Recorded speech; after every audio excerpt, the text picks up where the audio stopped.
konti lang pero sapat na din. Sapat na para maging ulam. May pagsasalo-saluhan na kami.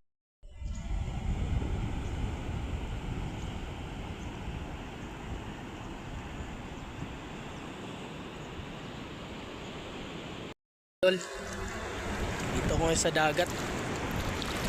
Lumulot. Samahan nyo ako dito. Sa mga hindi pa naka-subscribe, baka naman.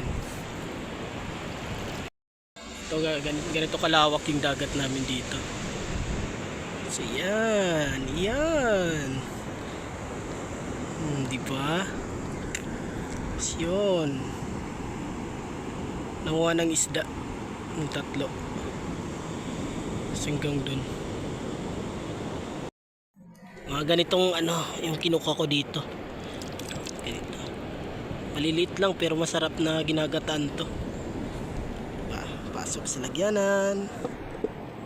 Pak. Yan na yung mga nakuha ko. Yan na sa loob. Hanap ulit tayo.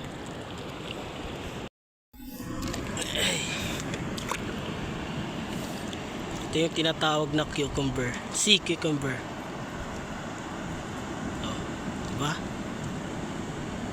Pero hindi ako nagdadala nito kasi hindi ako kumakain. Babalik lang ulit natin. Bye! Sa mga makakapanood nga pala ng video ko, sana mag-comment kayo, tapos kung taga saan kayo, at baka naman pwede nyo akong i-subscribe. Pa-support na lang po. Tapos ito ulit mga idol. Oh. Diba? Bao. Okay na to. Lagay ulit sa lagyanan. Pasensya na kayo sa pag-video ko kasi sariling sikap lang din to. Walang humahawak. Ayan yung kasama ko. Layo. Napakalayo. Sariling sikap lang sa pagbablog. Walang cameraman. Ako yung cameraman, tapos ako yung artista. Ako yung mahawak sa camera. Tapos bali ganun, sariling sikap lang din. Sumuulan pa.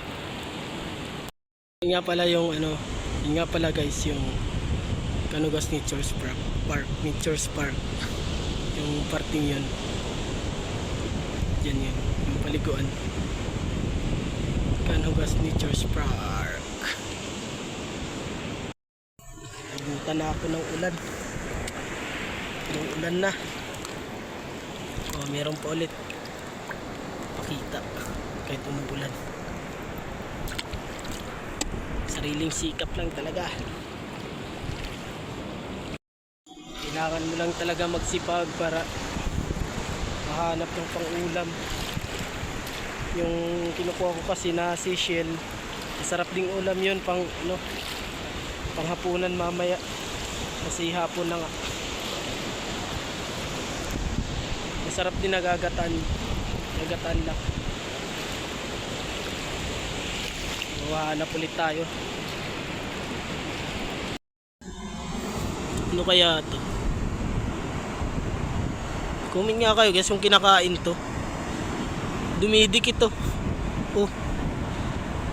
Dumidikit. Hindi ko alam kung ano to eh. Grabe.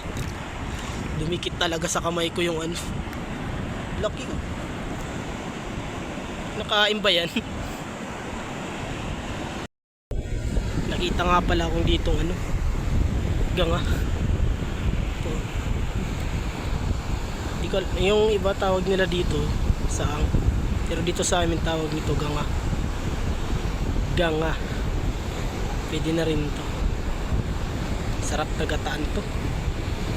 Malaki pa naman yung laman.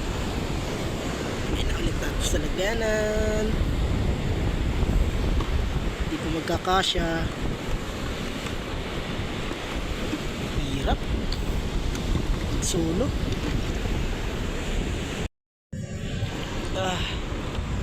Mahirap na talaga hanapin dito yung ano, pang-ulam kasi halos araw-araw na lang may nangunguha.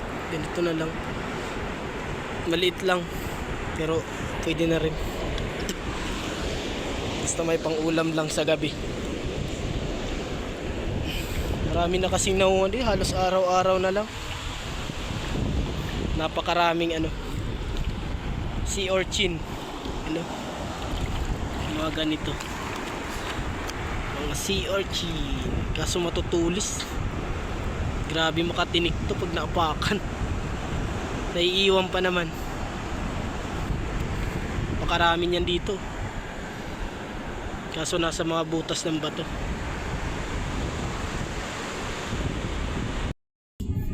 Ito nga pala yung nakuha ko ngayon guys.